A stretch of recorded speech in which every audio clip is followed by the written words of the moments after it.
Hello student, last video में हम देख रहे थे कि मुग़ल में कौन कौन से शासक हुए थे। ठीक है। इसके बाद हमारा जो नेक्स्ट टॉपिक है वह है Mughal tradition of succession. Means जो मुग़ल की जो परंपरा है उत्तराधिकार वाली। ठीक है। तो इसमें आपको पहले ही बता दिया गया था कि मुग़ल जो है वो इस बात पे बिलीव नहीं करते थे कि जो उनका राजा का पहला बेटा हो उसी को सारा राज दे दिया जाए। वो इस बात पे बिलीव करते थे कि जो उनके जितने भी बेटे हैं उनके सारे को क्या कर दिया जाए, राज जो है बांट दिया जाए। और बाद में इन सारी चीज़ों को लेकर के कि मेरे पास ज़्यादा अच्छा हिस्सा होना चाहिए या फिर मेरे पास ये नहीं वो वाला हिस्सा होना चाहिए, इन सारी चीज़ों को लेकर के भी उनके बीच में युद्ध हुए करते थे।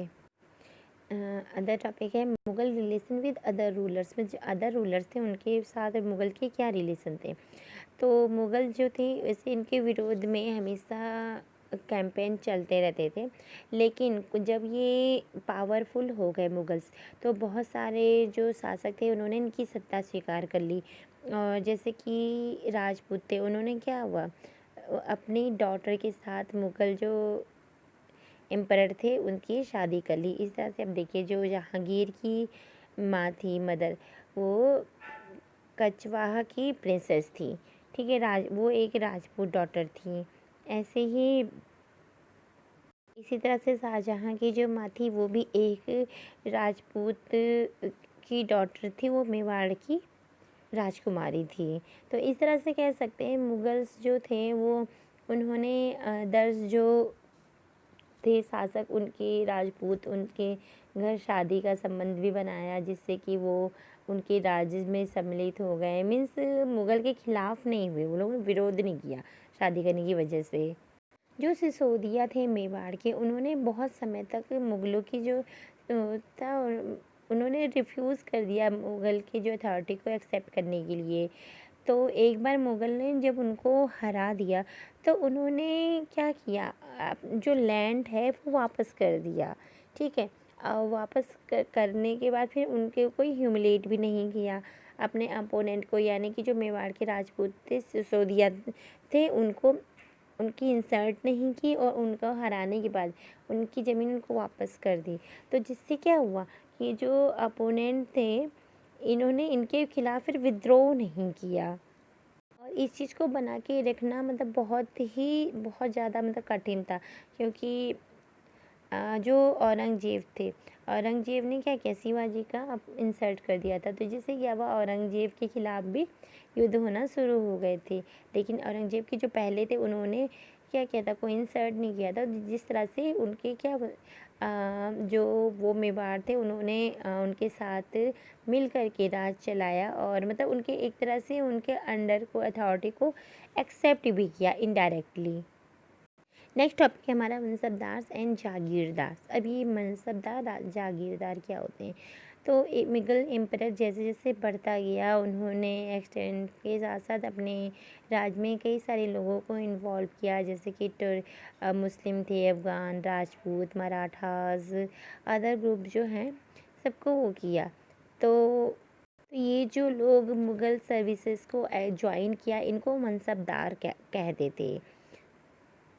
मनसब मीन्स पोजीशन, मीन्स वे लोग जो कि मुग़ल्स में एक पावर, एक पोजीशन या फिर कह सकते हैं एक रैंक को पाते थे, उनको मनसबदार कहते थे।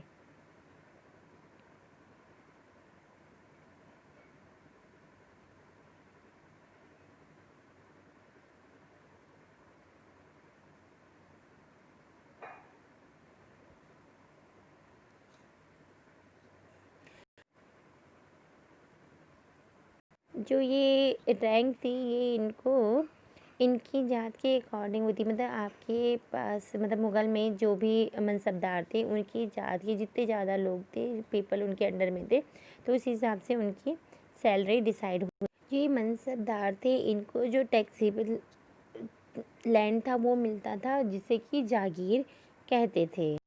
मनसबदार जो थे उनके अंडर में जो रहते थे जमींदार वगैरह, वो लोग टैक्स इकट्ठा करते थे और जो मनसबदार थे वो अपने जागीर से दूर रह करके देश की किसी प्लेस पे जाके वहाँ पे अपनी सेवाएं देते थे और उनके अंडर में उनके सैनिक वगैरह काम करते रहते थे।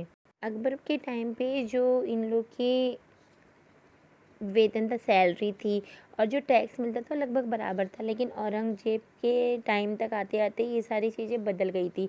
उस समय क्या था, टैक्स कम हो गया था और सैलरी ज़्यादा हो गई थी, जिससे कि ये जो थे जागीरदार, ये लोग सोचते थे कितने से ज़्यादा टैक्स कलेक्ट कर लें। तो इससे क्या होता था, जो गरीब किसान होते थे उनको बड़ी प्रॉब्लम होती थी, क्योंकि वो लोग कई बार टैक्स नहीं दे पाते थे।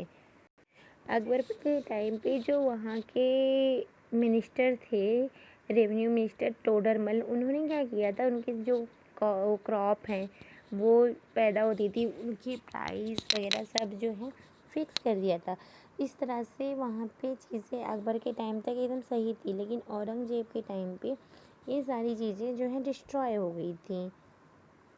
तो जहाँ पे ये रेट वहीं के फिक्स किए किए गए थे, जहाँ पे वहाँ के जो अधिकारी थे अकबर के, क्या कर सकते थे, वो जा करके सर्वे कर सकते थे, वहाँ के रेट फिक्स थे। लेकिन गुजरात और बंगाल में ऐसी व्यवस्था नहीं थी, मीन्स वहाँ पे सर्वे नहीं हो सकता था।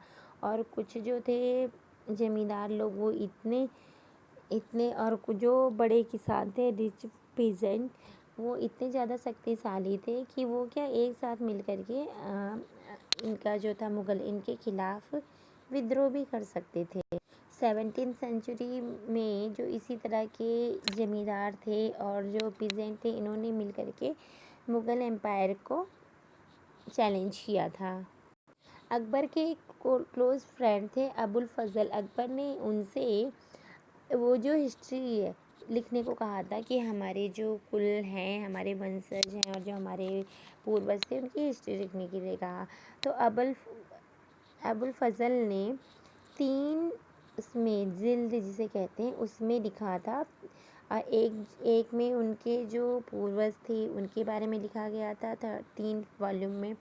फर्स्ट वॉल्यूम में उनके पूर्वजों के बारे में, सेकंड वॉल्यूम में अकबर के बारे में और थर्ड वॉल्यूम में अकबर के शासनकाल कैसे चलता था, एडमिनिस्ट्रेशन, उसमें क्या क्या चीज़ें होती थी, ये सारे लिखा गया था। ये जो तीनों वॉल्यूम था, इसको अकबरनामा के नाम से जाना जाता है। जो थर्ड वॉल्यूम है उसे आईने अकबरी के नाम से जानते हैं। इसमें ये दिखाया गया था कि इसमें क्रॉप कौन कौन सी होती है, कौन कौन उसके प्राइस क्या है, इसमें वेजेस क्या है, क्या क्या रेवेन्यूज़ इसमें है।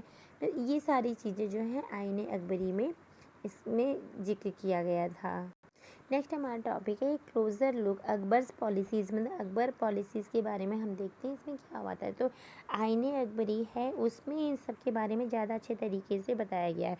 उसमें ये बताया गया है कि जो साम्राज्य था छोटे छोटे स्टेट्स में बटा हुआ था, जिसे कि सूबा कहते थे।